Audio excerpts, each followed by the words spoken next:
Good evening. So, India's ambition of sustaining its relatively high growth depends on one important factor, that is infrastructure. The country, however, is plagued with a weak infrastructure incapable of meeting the growing needs of the economy and the growing population.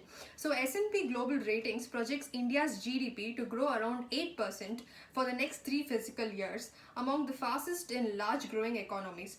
The government also aims to significantly boost the manufacturing sector to contribute an all-time high of about 25% of GDP by 2025. From below 16% currently. Infrastructure development is critical for improving India's manufacturing competitiveness and achieving higher growth. So, timed execution of projects within budgeted cost will be the key challenge, even if funding is available for economically viable projects. So, power generation and transmission are improving, but transportation infrastructure capacity constraints continue to limit corporate performance and investments. So, successful infrastructure development can provide a boost to many sectors, including steel, cement, auto, real estate, and others.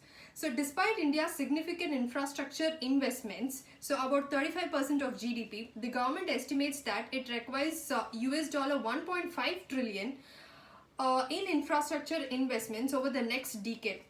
But even if this would likely only help bridge the infrastructure deficit rather than create room for future growth, we believe for India, investments in infrastructure equal to 1% of GDP will result in GDP growth at least 2%, as infrastructure has a multiple effect on our economic growth across sectors.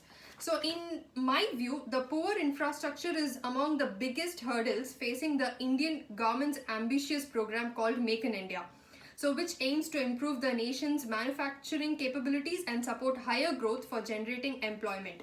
So, we believe corporate growth and investments can be hampered if the government fails to close the infrastructure deficit, which some experts estimate costs about 4 to 5% of GDP due to insufficiencies.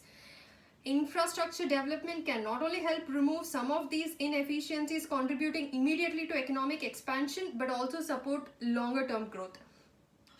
I believe adequate funding should be available for commercially viable projects as contractors' financial health improves, capital markets gain greater confidence in the contractors' execution capabilities, and banks improve capital adequacy and appetite for infrastructure lending.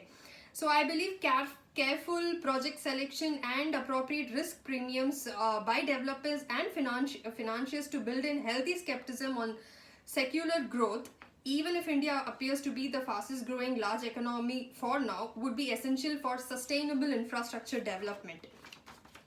So, infrastructure may yet again be India's stumbling block, or if done right, it could be the key to achieving the country's economic potential.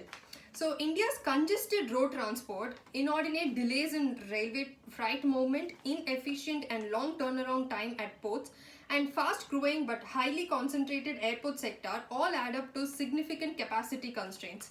Land acquisition issues often result in significant time and cost overruns for railways, roads, ports, and airport developers, which puts them at high risk. So, transportation infrastructure could significantly benefit from a stable regulatory environment with an independent regulator and supportive, comprehensive policies. So, infrastructure development in India is as much a prerequisite for maintaining current growth as it for driving higher future growth. So, resolving land acquisition issues and implementing the GST are two big national reforms that could have significant positive impact on infrastructure development, economic growth, and improvement in India's manufacturing competitiveness. So, also, lower labor costs alone aren't enough to boost our India's manufacturing competitiveness. It will be sustainable only with adequate national infrastructure, which is currently lacking. So, a vibrant manufacturing sector supported by infrastructure development will be crucial if India is to reap the demographic dividends of employing the large young population. But in my view, improving labor productivity and providing ample employment opportunities will be additional challenge. So, India's domestic focused economy is less vulnerable, though not immune to global economic shocks. So, we expect it to register relatively higher growth.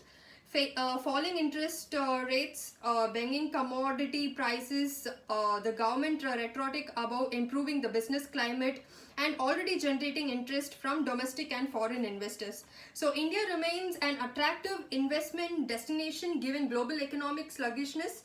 Initial hesitation to invest can be allayed if the government can match its rhetoric with action and demonstrate an ability to execute much needed infrastructure projects, provide stable and supportive policies, and most important, focus on economically feasible projects. Thank you.